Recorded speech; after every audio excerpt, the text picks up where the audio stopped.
Então, nesse instante, nós vamos agradecendo ao Mestre Jesus a oportunidade de estarmos aqui em seu nome mais uma vez, junto com a equipe de André Luiz, de Emmanuel, hoje que nós estamos na metade do livro No Mundo Maior. Que durante esse estudo, Senhor, que nós possamos ter olhos de ver e ouvidos de ouvir, que esses ensinamentos possam calar fundo nos nossos corações, que possamos compreender as lições que vão ser compartilhadas essa noite pela equipe de André Luiz e aproveitar as nossas oportunidades aqui na Terra, Senhor, valorizando cada dia, cada experiência que nós temos, boas ou não. E assim nós vamos dando início ao nosso estudo dessa noite, dizendo graças a Deus. Bom, boa noite. Hoje o capítulo 10 é um capítulo que mexeu muito comigo.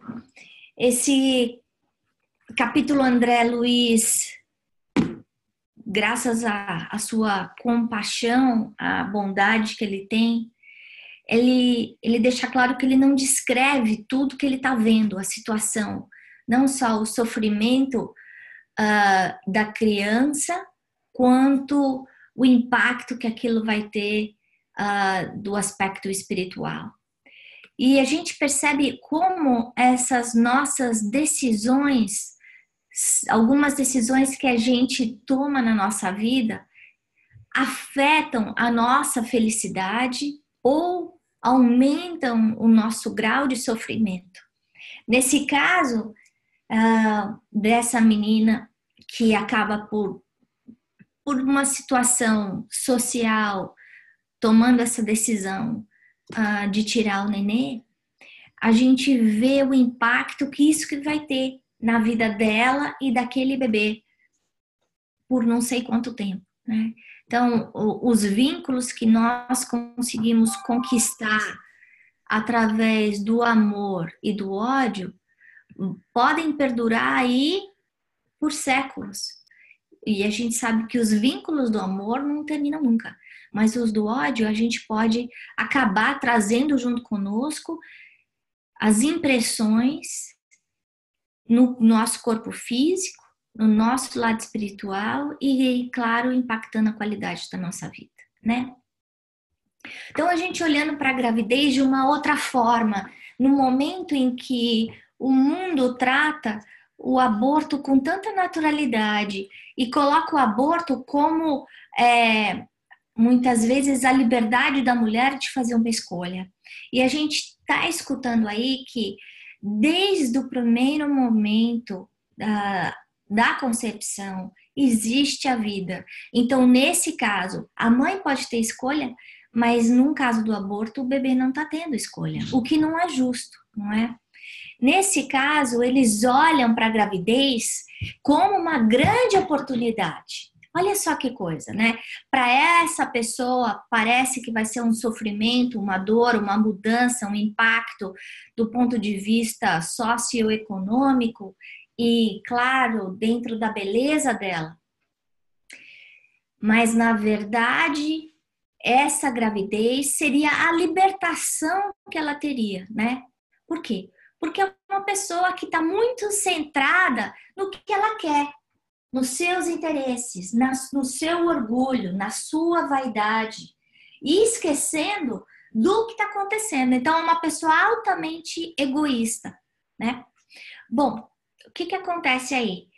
Esse desvio moral que acontece, ele acaba descrevendo como uma loucura.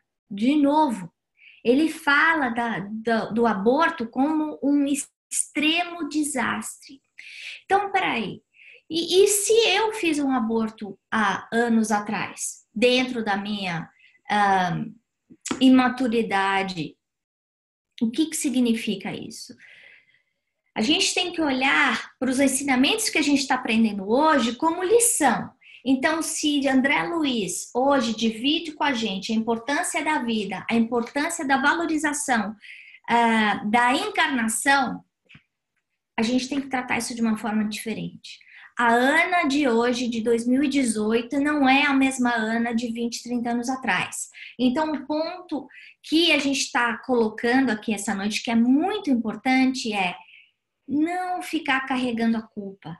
Se por acaso houve um erro, porque hoje a gente é uma pessoa diferente do que nós fomos no passado. O importante dessa lição é que a partir do momento que nós conseguimos esse conhecimento, que a gente trate esse conhecimento de uma forma respeitosa, colocando ele em prática na nossa vida. Outra coisa que é importante que a gente vê é a responsabilidade dos pais.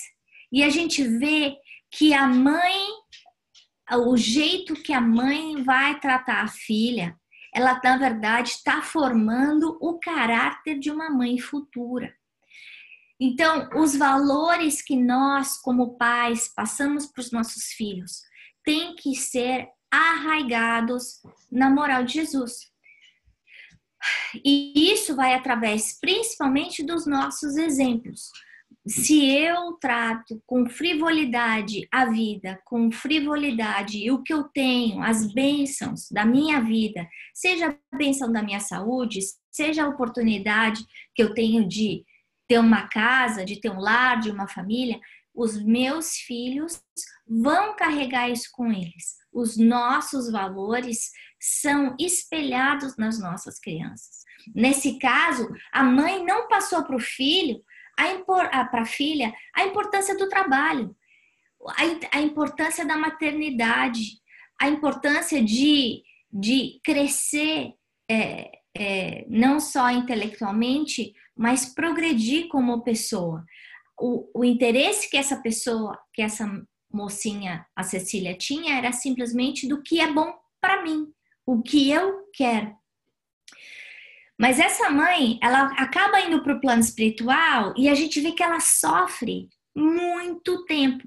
Ela desencarnou há 8 anos e ela percebe, depois que chega no plano espiritual, que a ausência ou o excesso de amor que ela usou com essa criança vai causar muito sofrimento. E ela se arrepende, e ela sofre. E ela fala... Eu não sei quantas lágrimas eu já chorei. Por arrependimento. E é a prece dessa mãe que consegue o acompanhamento dos mentores e a proteção relativa dessa menina, né? E aí a gente percebe o quê? Que dentro do planejamento encarnatório dela não existia esse aborto. Não existia essa gravidez inesperada. Não existia esse sofrimento. Por causa das más escolhas que ela fez, ela chegou nesse ponto. Então, olha só. A gente vê no livro no Evangelho segundo o Espiritismo, dizendo que a maior parte dos nossos problemas são causados por causa do nosso orgulho e do nosso egoísmo. Então, a gente está vendo aí um caso real em que ela acaba se endividando num nível astronômico por uma decisão imatura e impensada e desvia o que ela viria a ter na família, de qualidade de família, de pessoa. E aí a gente vê a oportunidade que é uma gravidez, que nesse caso seria uma gravidez de resgate, a gravidez com alguém em que não havia uma afinidade de simpatia, mas era a forma que Deus coloca para a gente se reajustar com a lei do amor. Então, trazendo isso para a nossa vida do dia a dia. Quantas vezes a gente tem dificuldade de conviver com o irmão, com o pai, com mãe, com filhos, e a gente esquece que muitas vezes essa convivência que parece uma coisa tão árida, tão difícil, na verdade é uma bênção de oportunidade de resgate que nós temos para tirar da nossa história, tirar da nossa bagagem, do nosso saldo negativo com a nossa conta bancária espiritual, os nossos erros. Então, lembrar que as nossas escolhas, todos os dias, vão ter uma consequência.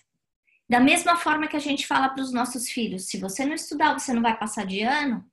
Se eu não trabalhar a minha reforma íntima, se eu só ficar preocupada com o que eu quero, do jeito que eu vou sofrer.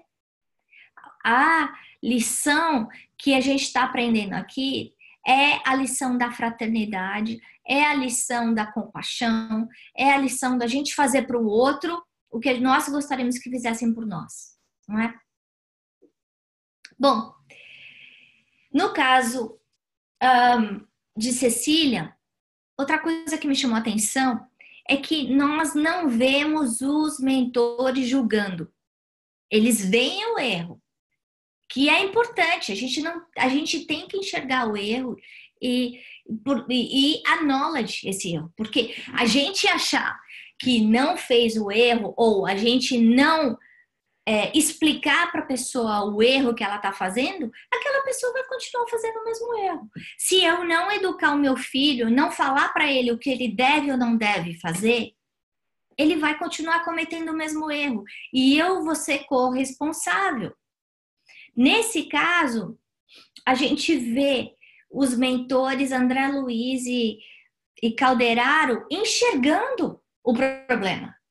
Eles estão vendo. Mas existe compaixão, existe amor. O fato deles enxergarem o erro não significa que eles estão deixando a moça desamparada. Não, eles estão ajudando. Eles não estão ignorando o erro, mas eles continuam ajudando. Que é a forma como a gente tem que tentar fazer. É claro que nenhum de nós aqui é Calderaro. Nenhum de nós aqui é André Luiz. Mas dentro da nossa vida, a gente tem que lembrar de enxergar os problemas, trabalhar os problemas e refletir. Eu estou fazendo a mesma coisa?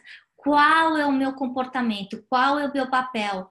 Qual é a minha responsabilidade nisso? Porque a gente é muito bom em olhar qual é a responsabilidade do outro, mas muitas vezes a gente esquece qual é a nossa responsabilidade pessoal. Outra coisa que a gente vê são esses laços de passado que a gente carrega.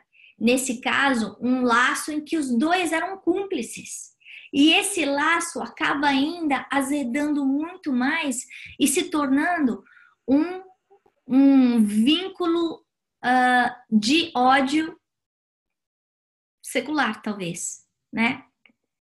Quando a gente percebe alguns casos de gravidez onde existe dificuldade, pelo que a gente está vendo aí, da influência do pensamento do feto no organismo da mãe, assim como a influência da mente da mãe na gestação e no organismo do feto, a gente pensa, puxa vida, então a casa não existe mesmo. Muitas vezes, hoje, nessa vida, eu tenho um desejo muito grande de engravidar, de ter um filho e não consigo. A gente entender que até essa oportunidade de aprendizado deve ser tratada com aceitação e resignação. E o remédio que a gente pode usar para isso é a prece, é colocar o amor. Eu pedi por aquele espírito a quem eu magoei, a quem eu feri, a quem eu desrespeitei, e usar essa oportunidade para cuidar do meu organismo também. Ele compara o corpo da mãe a um santuário materno. Então, da mesma forma que a gente olha para o nosso lar como um santuário, que nós precisamos prestar atenção na qualidade das pessoas que a gente coloca dentro da nossa casa, da qualidade dos comportamentos, da qualidade dos pensamentos, porque a gente já viu com o André Luiz, que da mesma forma que a gente traz sujeira da rua, poeira, terra, lama, através dos nossos pensamentos de tristeza, de sofrimento, de raiva, de ódio, a gente impregna o nosso lar e influencia o ambiente de todo mundo que está ao nosso redor. Muito mais no caso do corpo de uma mãe. Então, ele fala, num caso de reajuste entre dois espíritos, é mais importante a renúncia e o amor da mãe. E que renúncia é essa? É a gente parar de pensar só em nós e em nós mesmos, trocar o pronome eu pelo pronome nós. Isso é renúncia. É a gente se preocupar com a saúde, com o bem-estar do outro. E aí ele fala, ele compara, inclusive, a um ninho. E quando a gente pensa em ninho, a gente pensa em passarinho, a gente pensa na mamãe passarinho colocando os bichinhos embaixo da asa e alimentando com o bico. Então é um cocum de proteção que nós somos obrigados a fazer. Essa é a nossa responsabilidade. Então tá bom. Então vamos voltar. Se no passado, há 10, 20, 50 anos atrás, eu não tomei esse tipo de decisão, eu não tive esse tipo de comportamento, o que eu devo fazer agora? Se agora eu sei, a gente sabe que o amor apaga a imensidão de pecados. Jesus falou isso. Então, o que eu posso fazer a respeito é ajudar outras pessoas, outras crianças, outras mães a entender a seriedade de uma gravidez, a responsabilidade de uma mãe, para que aquele erro não perdure, né? Uma coisa que eu estava lendo hoje, nesse caso é um caso de aborto, a quantidade de abortos que é feita no mundo hoje é mais de 50 milhões por ano. Mas mesmo as crianças que são abandonadas e vão para foster care, 40% acaba se desviando, 1/3 acaba tendo algum histórico de cadeia. Então a gente vê o impacto que a nossa falta de responsabilidade em passar os valores certos pode ter impacto na vida dos outros. E aquele elemento, aquela criança, quando se torna adulto, acaba interferindo no resto da sociedade. E nós, através da nossa irresponsabilidade, vamos ser corresponsáveis pelos erros que, por acaso, essa criança possa estar cometendo. Então, é importante a gente saber que, como mães, como pais, a gente precisa lembrar que é a maior responsabilidade que a gente tem aqui na Terra.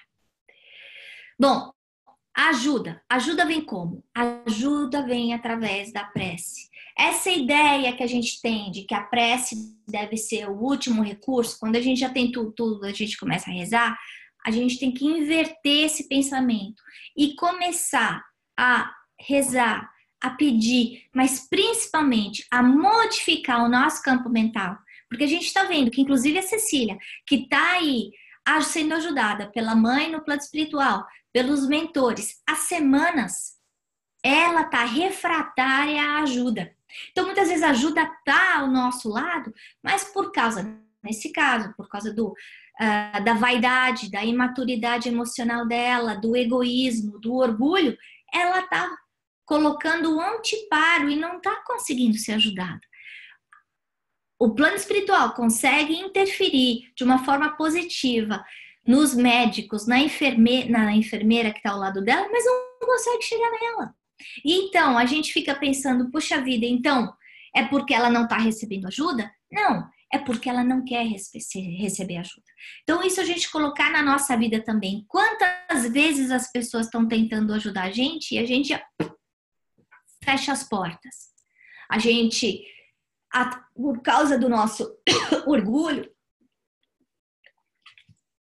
da nossa vaidade, a gente não se deixa ajudar. E aí acaba continuando no erro.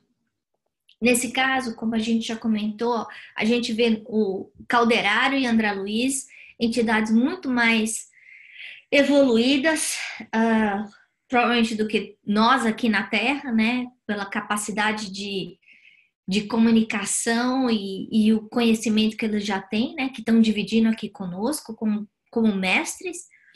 Eles estão vendo isso sem julgar. Eles estão vendo o erro com compaixão. Eles estão tentando estender a mão para a pessoa. Mas cada um de nós tem o nosso livre-arbítrio. Não adianta eu pagar a escola do meu filho, eu comprar o uniforme, eu dar o livro, eu deixar ele na escola, se ele não entrar na aula e estudar. Não adianta eu ir ao médico, eu comprar o remédio, ou eu pagar o seguro de saúde, eu ir no médico, eu pagar o remédio, eu pegar o remédio na farmácia e não tomar. Então é importante a gente se ajudar. Nós, como nós vimos no capítulo anterior, nós somos os nossos médicos. Nós é que curamos as nossas dores. As outras pessoas não conseguem fazer isso por nós. A nossa felicidade ou infelicidade é responsabilidade nossa. A forma como nós tratamos a vida, nesse caso a gente está vendo essa menina que teria uma oportunidade que aos olhos do plano espiritual, dos benfeitores, aos olhos de nós como espírito eterno, é uma bênção, ela tratou aquilo de uma forma muito rebelde, com ódio, com raiva, né? Nesse caso, a gente vê que esse impacto, essa loucura que ela passa, e a gente já viu loucura de formas diferentes nesse livro, né? Então, ela não seria diagnosticada como louca, mas a gente vê que com essa emoção desenfreada, desequilibrada que ela está passando, ela tem uma loucura do ponto de vista espiritual. Ela causa desorganização orgânica. E aí, de novo, as 3 partes do cérebro. A gente vê que o lobo frontal completamente escuro, que a gente sabe que é a nossa capacidade de ligação com o plano superior. O córtex, que é a nossa situação atual, completamente perturbado, porque ela está alucinada. E os gânglios basais, que é a nossa memória de passado, e normalmente é a nossa bagagem de vícios, de erro, que está com concentração de energias, mas energias desequilibrantes, transviadas. E esse impacto que ela tem, dessa raiva, desse ódio, contamina, envenena não só os órgãos dela, mas o do bebê também. E aí a gente vê, como nós vimos no capítulo passado, que esses pensamentos negativos funcionam como dardos negros. Olha só que coisa. E semelhante àquela história que a gente ouviu, que eu comentei com vocês, do Chico Xavier. A gente lembrar que quando uma pessoa pensa o bem, quando a gente pensa o bem, a gente emite ondas de amor, energias positivas. Quando a gente tem raiva, tem rancor, desespero, a gente está se impregnando com energias negativas. E é como se a gente fosse um ouriço nessa hora. Da mesma forma que existem pessoas com quem a gente gosta de conviver, que passam paz para a gente, existem pessoas que a gente chega perto, a gente fica se sentindo mal, né? Por quê? Porque a vibração negativa daquela pessoa acaba criando um campo vibratório desequilibrante e que afeta aqueles que estão ao nosso redor. Para quem tem mediunidade, ainda é mais complicado. A gente precisa se vigiar ainda mais. Por quê? Porque nós, como médiums, somos esponjas, né? Então, aí a importância da gente ter cautela com quem a gente anda, com quem que a gente fala, o que a gente assiste, que qualidade de livro que eu leio, etc, né? Bom, aí vem o conselho da mãe no desdobramento do sono da filha. Esse desdobramento que já é feito por inspiração dos mentores em relação à enfermeira. Então, quantas vezes aparece na vida da gente anjos, nesse caso essa enfermeira que parecia uma pessoa endurecida, mas que ainda estava mais suscetível à influência dos benfeitores espirituais do que a própria Cecília, dá um remédio para ela dormir, para ela conseguir abaixar os ânimos. Olha só outra coisa importante, que quando a gente está nervosa, nós normalmente tomamos decisões erradas. Então, vigiar o que nós estamos sentindo. Se dentro de mim tiver uma ebulição, se eu estiver agitada, eu preciso acertar isso dentro de mim. Eu tô doente. Não importa o que o outro fez. O que o outro fez é responsabilidade dele. Agora, o como eu estou é responsabilidade minha. Como eu lido com os meus pensamentos é responsabilidade minha. E aí a mãe fala para ela durante o sono. A mãe, cheia de amor, ela absolutamente impermeável. André Luiz fala. Ajuda. Irredutível. Então não é falta de ajuda, não é falta de amor. É inabilidade dela de receber esse amor. Por quê? Porque ela não sabe dar. Quem não sabe dar, não sabe receber. Nesse caso, a mãe fala, o mal pode perder-nos e transviar-nos. O bem retifica sempre. Não isole o cérebro do coração. E ela está falando isso por quê? Porque muitas vezes a gente acaba tomando decisões, diria, más, estúpidas. Por quê? Porque a gente coloca a nossa emoção desregrada, desequilibrada, em vez de usar o cérebro. Em vez de eu racionalizar e entender o que foi que aconteceu.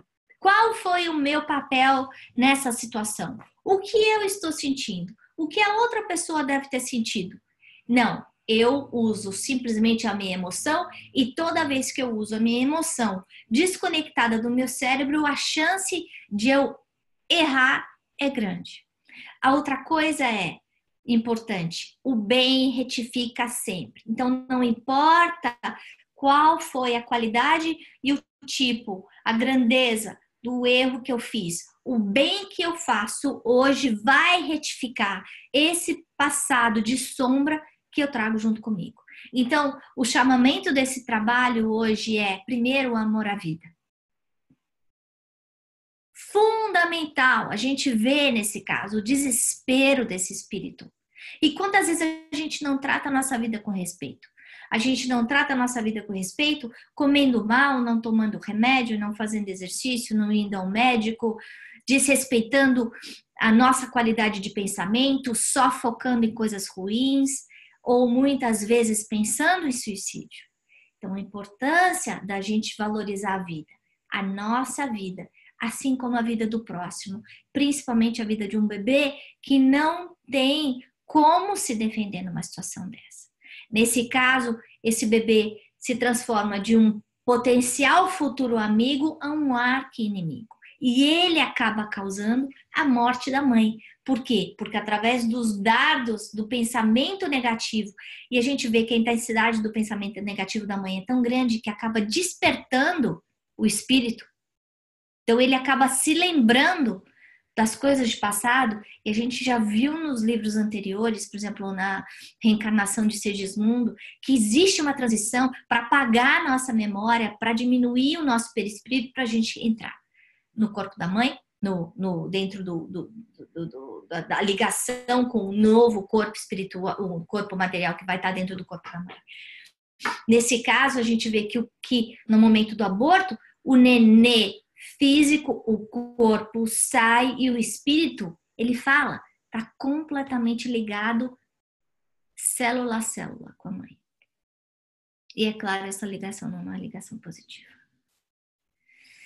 Então, para a gente encerrar o estudo dessa noite, esse livro que é sempre tão intenso, tem capítulos que mexem fundo, porque falam da gente. Isso não é a história de André Luiz contando de outra pessoa, é a história de todas nós, que já cometemos erros maiores e menores nessa vida e em outras passadas, com certeza muito sérios, senão a gente não estaria aqui.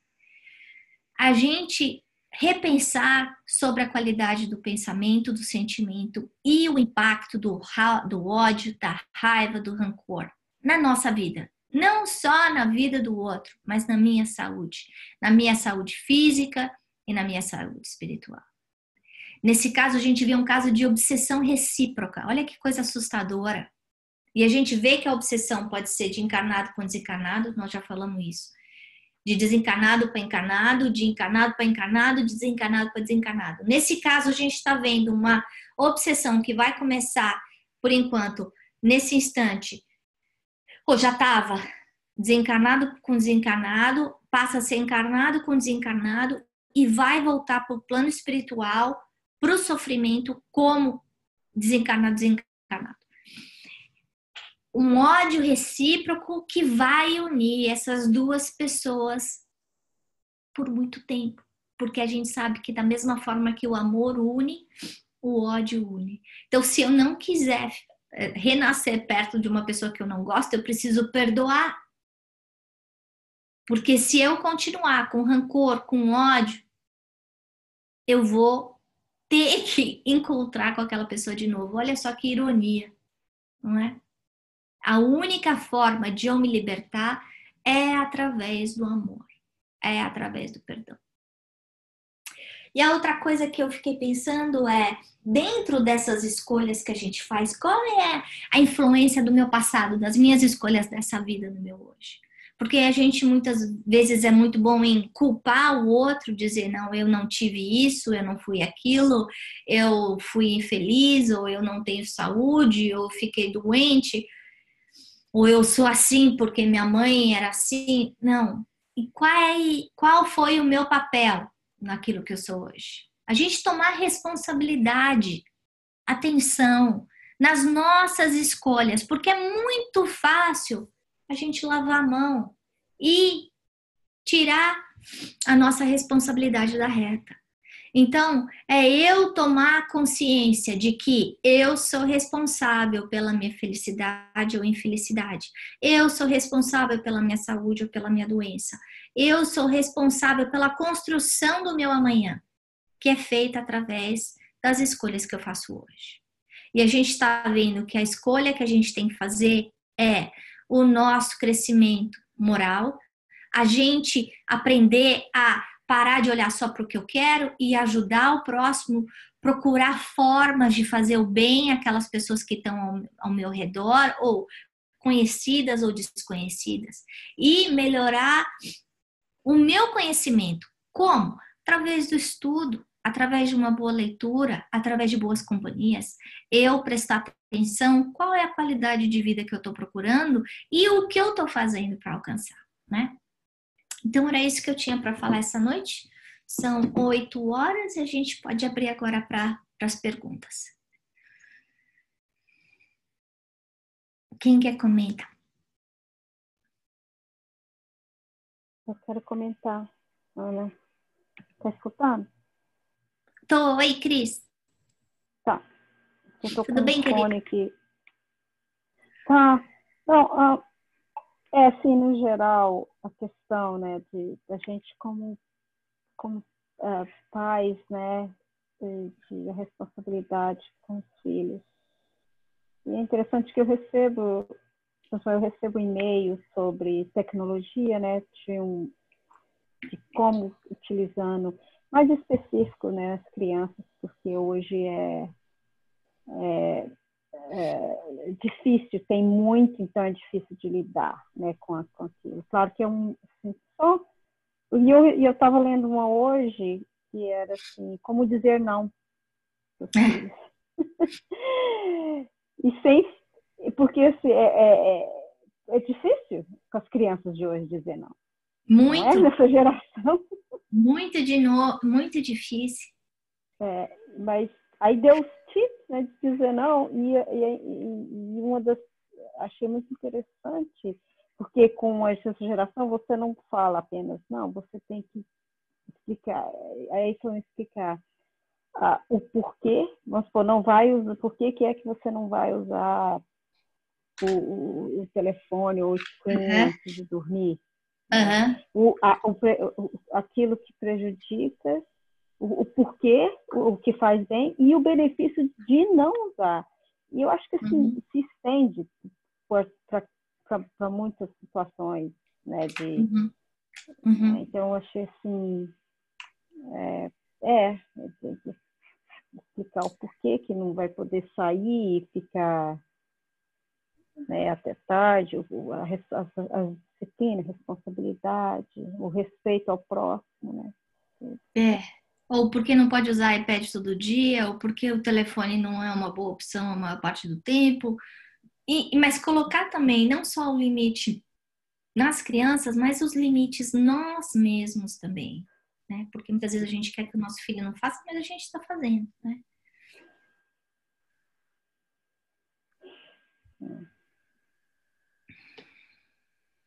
Mais algum comentário?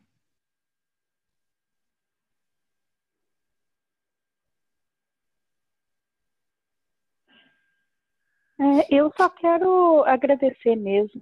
Eu acho que eu acho interessante as coisas que você apresenta para a gente, né, Ana? E a gente tem que pensar muito nessa como que a gente trata a nossa própria vida, né? No meu caso, eu não tenho filhos, e eu acho que é mais ou menos a mesma coisa, né? Eu acho que é muito importante a gente estar cuidando da nossa própria vida.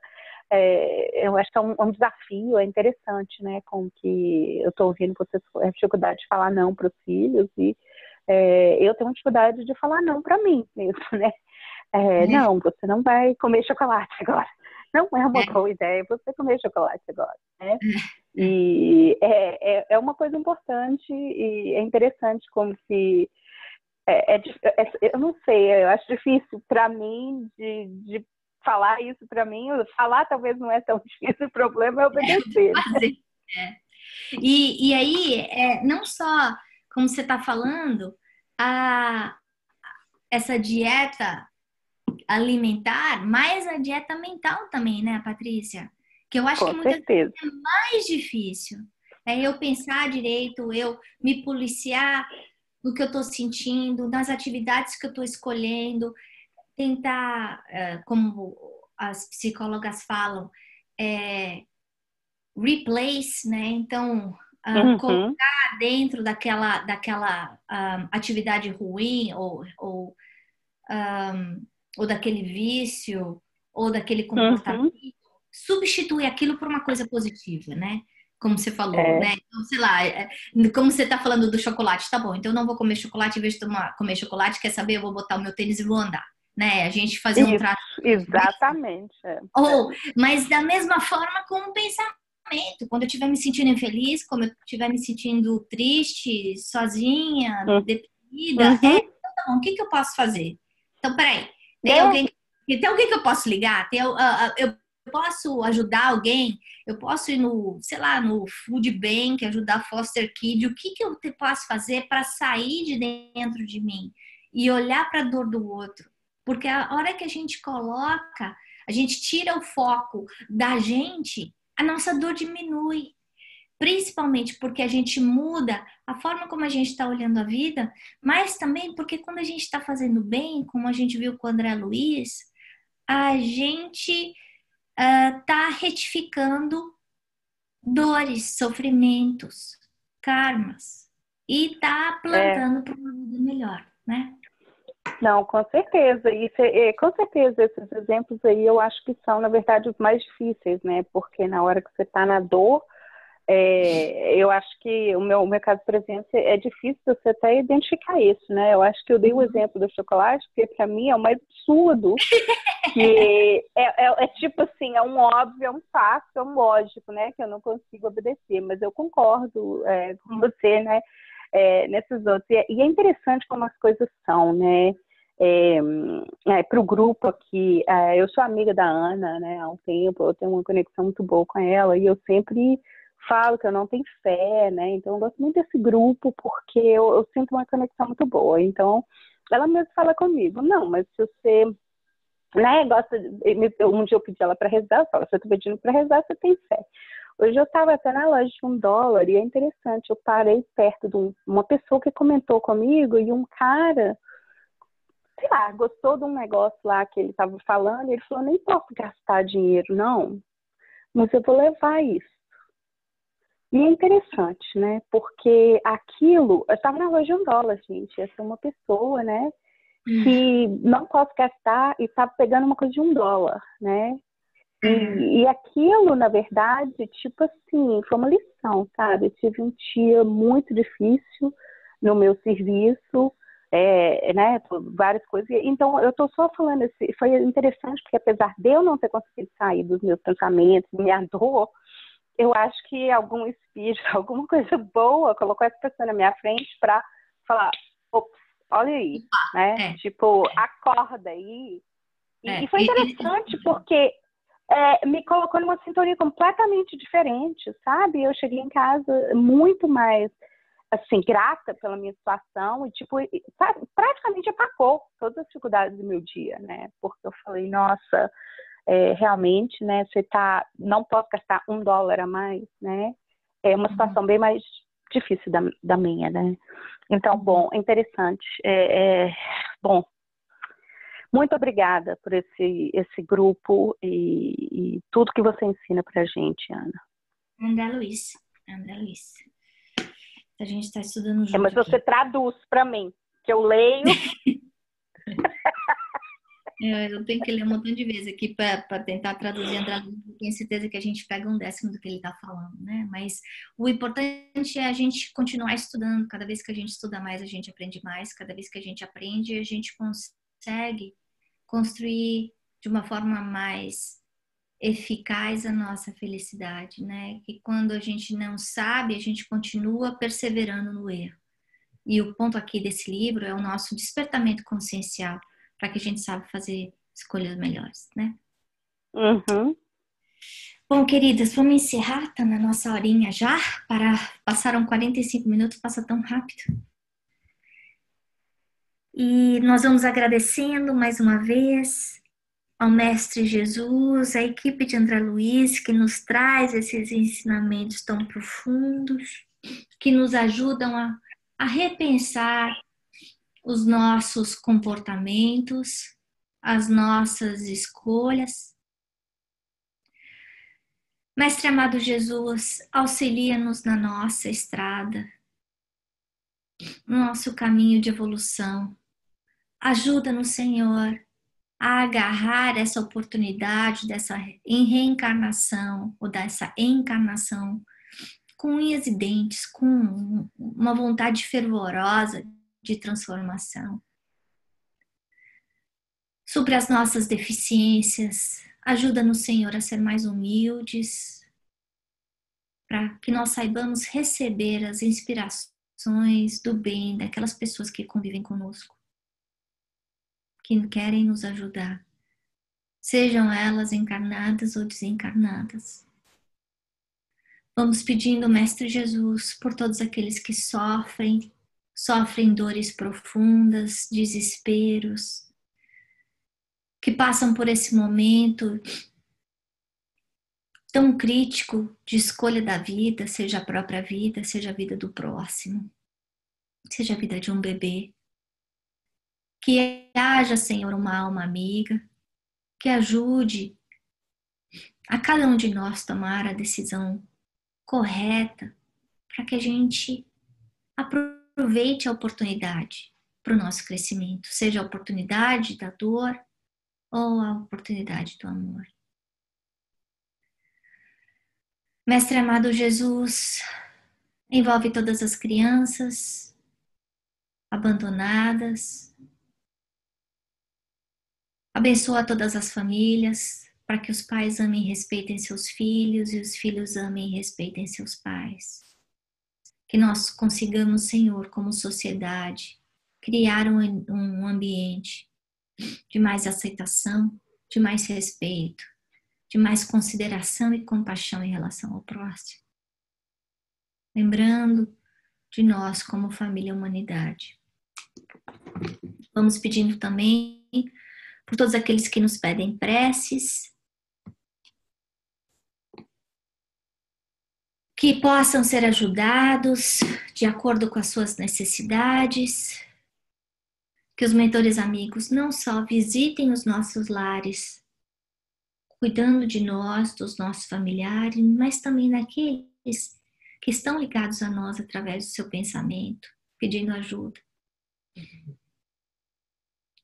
E assim nós vamos agradecendo mais uma vez André Luiz, a equipe de Emmanuel, o Mestre Jesus, por essa oportunidade de aprendizado, dizendo graças a Deus.